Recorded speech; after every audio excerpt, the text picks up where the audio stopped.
Tahan, walang kasinungalingan, serbisyong totoo lang. Sa Action Rescue, ngayong gabi. Pauwi pa! Kasi! Isang taong gulang na bata isinugod sa ER matapos matapunan ng mainit na tubig. Nakita ko yung anak niya, tinumbahan ng tubig na mainit. Tapos sabi niya sa akin na, tulungan mo ako dali natin sa ospital. Kung kaya hiram tayo ng sidecar, ako na nga nagpadyak.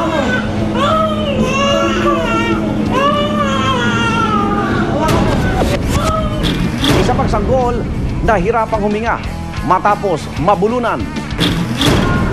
Pagdating nila yung baby, nangingitim siya.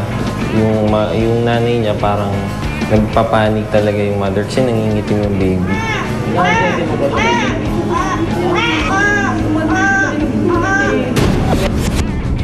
At isang buntis tinakasan daw ng katinuan, pagala-gala sa kalye. Dumating siya nung February pa yun. Tumatagal, lumalaki na yung tiyan niya. Doon ko na napansin na siguro kako, buntis. Buhatin nyo! Buhatin nyo! Buhatin nyo! Magandang gabi, ako naman Arnold Clavio. Oras na ng totoong drama at aksyon dito sa Rescue.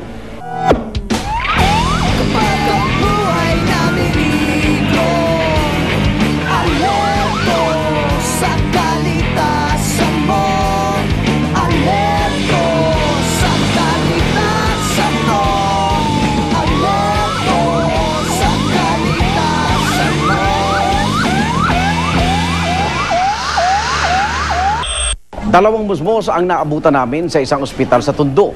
Isinugod sila sa emergency room dahil kapwa nanganib ang kanilang buhay. Sinali ko yung tubig sa pitsil. Dahil hindi ko kalain na may nagluluto parang tapos nilagay niya sa ibabaw ng kariton. So, nihiga na ako. Biglang bumuhos yung tubig dun sa buong katawan ng anak ko.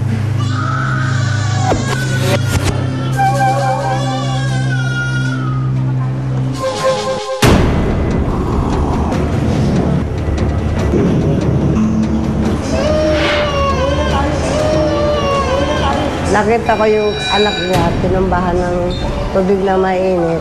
Tapos sabi niya sa akin na, tulungan mo ako dali natin sa ospital. Kung kaya hiram tayo ng sidecar, ako na nga nagpadyak. Punta rito. Nalapnos kasi yung bata from right chest area pababa sa may perineal area. Pinahiran na namin ng Flamicin ointment. Bahagi ng katawan na nalapnos. Siguro 1:10. Siguro 10 yung bibigay natin. Yung sa pain na nafe-feel ng bata. Kasi very delicate din yung skin ng bata. Pauwi pa! Kasi!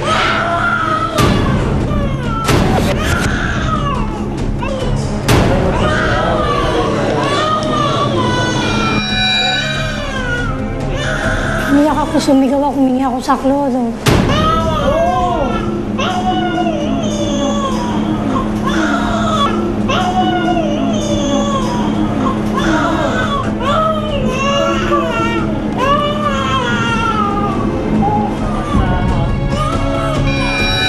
Siyempre, nanay yun, masakit sa kanya makita yung anak niyang nasasaktan.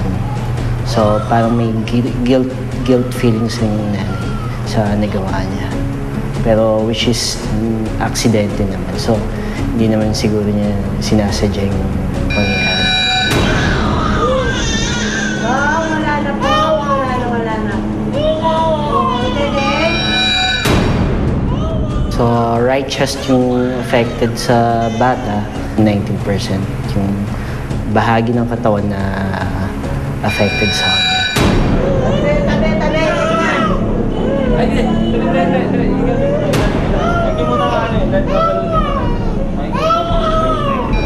Open wound is na-expose yung bahagi ng katawan, which is expose yung flesh ng bata. So, pag hindi naagapan niya, magkaka-fever yung pasyente, tsaka mabubulok din yung affected na bata. May possibility na mamatay rin yung bata sa infection.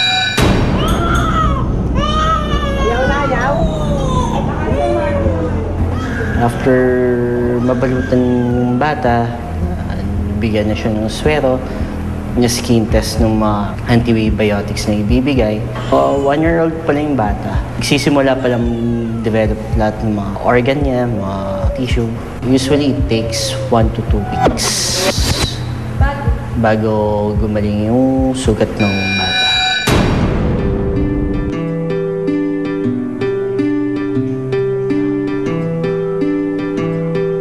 Akala ko mawawala na akong pag-asa kasi nanginginig na siya eh. Akala ko mamamatay na eh. Pero sinasabihan ko lumaban siya, kayanin niya.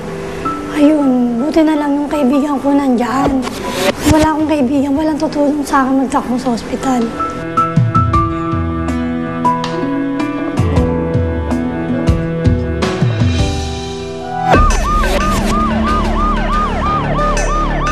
Pag nalapatos yung balat, ihugas natin sa running water. Huwag papahid ng ointment. So kapag toothpaste yung pinahid, mag-cause yun ng more pain sa nalapnos na balat. Pagdating nila yung baby, nangingitim siya. Yung nanay niya parang nagpapanik talaga yung mother kasi nangingitim yung baby.